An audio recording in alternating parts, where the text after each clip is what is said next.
मग पहिली सेवा मिळाल्यानंतर एका वयोवृद्ध वारकऱ्याला बोलावून बोललो मी, ओ बाबा म्हणले, ज्ञानेश्वरी पारायण का करावं? म्हाताऱ्यानं उत्तर दिलं महाराज. महाराज म्हणले, आमच्या गावची परंपरा आहे म्हणून पारायण करावं म्हणले. काय म्हणले? आमच्या गावची परंपरा आहे. आज 20-21 वर्षापासून आमच्या गावची परंपरा आहे आणि त्या परंपरेनुसार आम्ही पारायण करतावं म्हणले. मला ह्याच्यापेक्षा काय माहित? दुसऱ्या बाबाला विचारलं, महाराज पारायण का बर करावं? महाराज म्हणले, मला जेवढं कळते तेवढं सांगता म्हणले. आमच्या पंचक्रोशीमध्ये प्रत्येक गावामध्ये पारायण करतंय, त्याचं बघून आम्ही पारायण करतो. समर्पक अशा प्रकारचं उत्तर मला मिळालेलं नाही महाराज. विषय काय? संतांच्या सानिध्यामध्ये गेल्यानंतर हा ध्येयभाव विसरून ब्रह्मभाव निर्माण होतो. पारायण कशासाठी करायचो?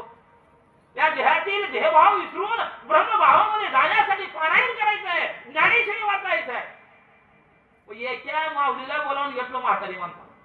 ओ अक्का म्हणलं, इकडे अक्का माय काठी चेकोट माझ्याजवळ आली.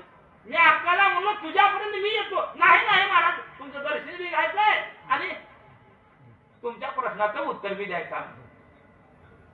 म्हातारीला म्हणलो, माय म्हणलो, तुमच्या गावात पारायण का बर करते ते? म्हातारीला असं उत्तर दिलं, आधी माय मी गुंग झालो महाराज, गुंग. येडाव काय म्हणले महाराज? माझी सून आता सून येऊन 32 वर्ष झाली म्हणले.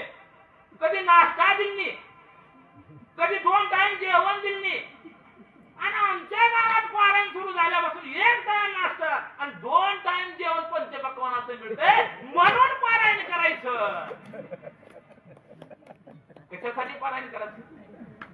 कशासाठी करायचं महाराज?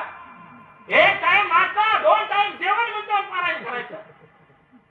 आमची गावची परंपरा आहे म्हणून पारायण करायचं. आमच्या पंचकृषी मधले गावा पारायण करतात म्हणून पारायण करायचं नाही महाराज. कुरुक्षेत्राच्या ठिकाणी 18 दिवस युद्ध झालं कौरव पांडवाचं. त्यावेळेस अर्जुनाला भ्रांती निर्माण झाली, ध्येयभाव निर्माण झाला.